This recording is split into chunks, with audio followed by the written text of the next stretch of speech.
খুব কম সময় মুখরোচক আটা আর আলু দিয়ে এই নাস্তা বা জলখাবার রেসিপি আপনারা কিন্তু বানিয়ে নিতে পারেন। যেমন মুখরোচক খেতে, তেমনি সহজেই বানানো হয়ে যায় আর খুব বেশি তেলেরও প্রয়োজন কিন্তু হয় না। চটজলদি হালকা খিদের জন্য এই রেসিপিটা কিন্তু একেবারে উপযুক্ত। এর জন্য প্রথমেই আমি আটা নিয়ে নিচ্ছি 2 বাটি পরিমাণে। আপনারা চাইলে ময়দার ব্যবহারও করতে পারেন, তবে আমি কিন্তু আজকে আটা দিয়েই বানাচ্ছি। এবার এতে দিয়ে দিচ্ছি পরিমাণ মতো নুন।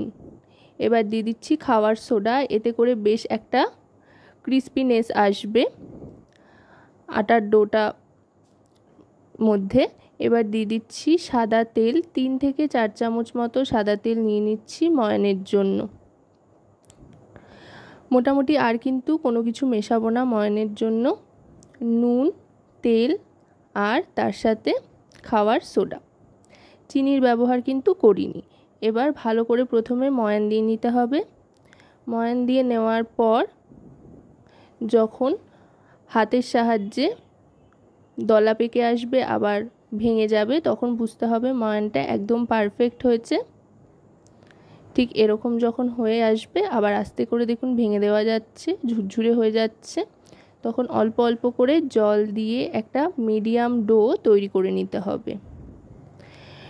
মিডিয়াম ডো অর্থে এখানে কিন্তু একদম পাতলা বা খুব বেশি নরমও হবে না, আবার খুব বেশি শক্তও হবে না, মাঝারি মানের হবে, একটু টাইটই হবে ডোটা। আর এই ডোটা তৈরি করে কিন্তু একটু রেস্টে রাখতে হবে। রেস্টে না রাখলে কিন্তু এই আটার ডোটা ঠিকভাবে সেট খাবে না। অল্প অল্প করে জল দিয়ে আমি ডোটা কিন্তু তৈরি করে নিয়েছি। দেখুন ডোটা কিন্তু তৈরি হয়ে গিয়েছে। এবার 10 থেকে 15 মিনিটের জন্য এটাকে ঢাকনা চাপা দিয়ে রেস্টে রেখে দেবো। ডোটা তৈরি হয়ে যাওয়ার পর এবার ঢাকনা চাপা দিয়ে একটা পুর তৈরি করে নেব। আপনারা আপনাদের পছন্দ মতো যে কোনো কিছু দিয়েই কিন্তু পুরটা তৈরি করে নিতে পারেন, তবে আমি এখানে আলু দিয়ে পুরটা তৈরি করছি। তার জন্য প্রথমেই কড়াইতে সাদা তেল গরম করে খানিকটা কাসুরি মেথি দিয়ে দিলাম, এতে করে সুন্দর একটা ফ্লেভার আসে। আর দিয়ে দিচ্ছি মিহি করে কেটে রাখা আলুর টুকরো। আলু আলাদা করে আর সেদ্ধ করতে হবে না, এরকম যদি মিহি করে আলুটা কেটে নেওয়া যায় তাহলে আলুর পুরটা রান্না করতে করতেই আলুটা কিন্তু প্রায় ম্যাশ হওয়ার মতোই হয়ে যাবে। এভাবে আপনারা যদি আলু কেটে নেন তাহলে গ্যাসও কম পুড়বে সেদ্ধর জন্য, আর সময়ও অনেকটাই বেঁচে যাবে, কারণ আলু সেদ্ধ হতেও একটা সময় লাগে আর গ্যাসটাও অনেকটা বেশি সময় ধরে খরচ হয়।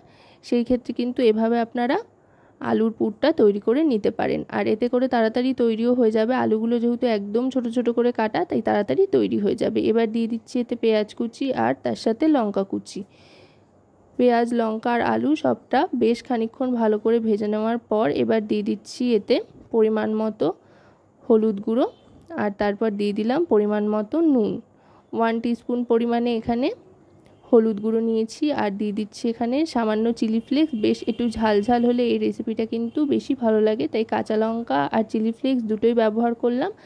আপনারা যদি বাড়িতে বাচ্চাদের জন্য বানান বা বেশি ঝাল পছন্দ না করেন তো চিলি ফ্লেক্সটা বাদ দিতে পারেন, তবে দিলে কিন্তু মন্দ লাগবে না। এবার সামান্য জল দিচ্ছি, খুব বেশি জল দেওয়ার কিন্তু প্রয়োজন নেই, একেবারে অল্প করে জল দেব, কারণ কিনা একেবারে শুকনো শুকনো করে তৈরি করতে হবে যেহেতু পুরটাকে, সেই জন্য অল্প করে জল দিয়ে সবটা একধার করে নিয়ে গ্যাসের ফ্লেমটা মিডিয়াম টু লোতে করে দিয়ে ঢাকনা চাপা দিয়ে দেবো। একদম কিন্তু ঘরোয়া মশলা দিয়েই তৈরি হচ্ছে, বিশেষ তেমন কোনো মশলাপাতির কিন্তু এতে প্রয়োজন নেই। একদম সাধারণভাবে তৈরি করলেও কিন্তু অসাধারণ খেতে হয়। এবার ঢাকনা চাপা দিয়ে দেবো। মোটামুটি 2 মিনিট মতো অপেক্ষা করতে হবে লো ফ্লেমে রেখে। 2 মিনিট বাদে ঢাকনাটা সরিয়ে নিলাম। সরিয়ে নিয়ে এবার দেখুন আলুটা কিন্তু প্রায় ম্যাশ মতোই হয়ে গিয়েছে, যেহেতু যেটা বললাম যে ছোট ছোট করে কেটে নিয়েছি যাতে একেবারে আলুটা ম্যাশ হয়ে যায়। এবার একটু চটপটা স্বাদ আনার জন্য দিয়ে দেবো এতে টমেটো কেচাপ, এতে করে বেশ একটা খাট্টা মিঠা ফ্লেভার আসবে, চটপটা ব্যাপার আসবে। দিয়ে এবার ভালো করে মিশিয়ে নিচ্ছি। টমেটো কেচাপটা দিয়ে ভালো করে মিশিয়ে নিয়ে নাবিয়ে নেব। পুরটা তৈরি হয়ে গিয়েছে। এবার চলে যাব আবার আটার ডোটার দিকে। এই আটার ডোটা আরও আরেকবার ভালো করে মথে নেব। এই ক্ষেত্রে কিন্তু ডোটা যত ভালো করে মথে নেওয়া হবে বা মেখে নেওয়া হবে, ডোয়ের টেক্সচার কিন্তু ততটাই ভালো হবে। এবার এর থেকে লেচি কেটে নিচ্ছি।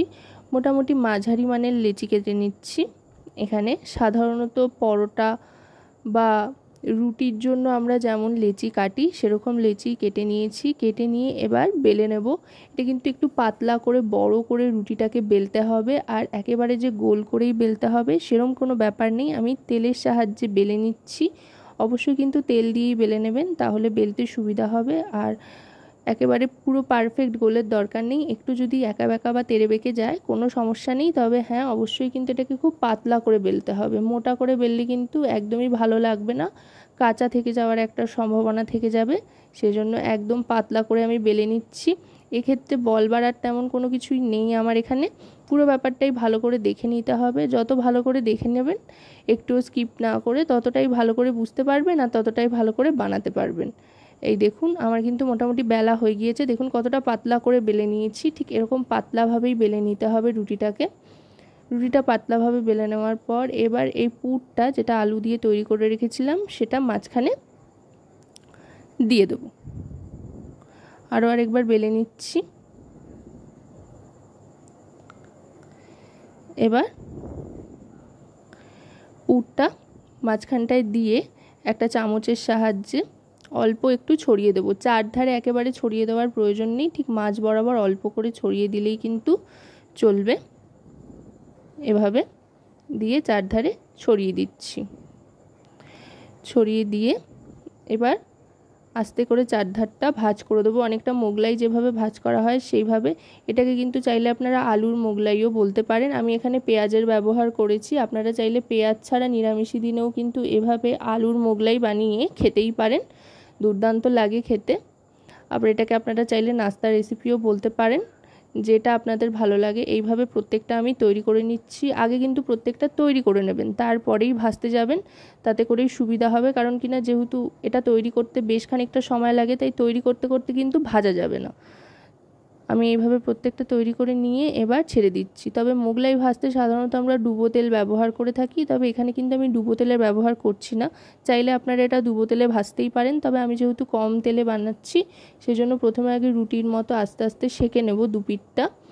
এখানে দুটো কিছু নিয়ে নেবেন, একটা স্প্যাচুলা আর একটা চামচ। এইভাবে দুটোর সাহায্যে একটু সাহায্য নিয়ে আস্তে আস্তে এপিটোপিট করে ভেজে নিয়ে দুদিকটা একটু সাদা সাদা স্পট পড়লে তারপরে তেল দিয়ে অল্প অল্প করে দুদিকটা ভেজে নেবেন। মোটামুটি 1 চামচ তেলেই কিন্তু আমার দুটো ভাজা হয়ে যাবে। এতেও কিন্তু বেশ ক্রিস্পি হবে, যেহেতু খাবার সোডা দিয়েছিলাম আটাটা মাখার সময়।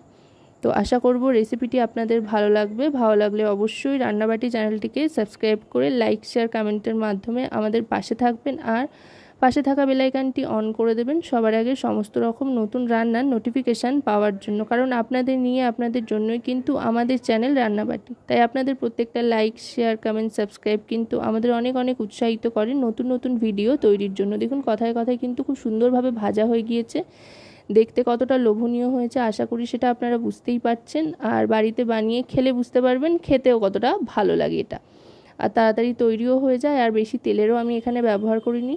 আমাদের বাড়িতে কিন্তু অনেকেই এটাকে বলে আটা আলুর পার্সেল, সেটাও আপনারা চাইলে বলতে পারেন। তো নামে আর কি এলো গেল, খেতে ভালো হলো কিনা সেটাই আসল কথা। খেতে কিন্তু দুর্দান্ত হয়। কথায় কথায় এটা আমার ভাজা হয়ে গিয়েছে।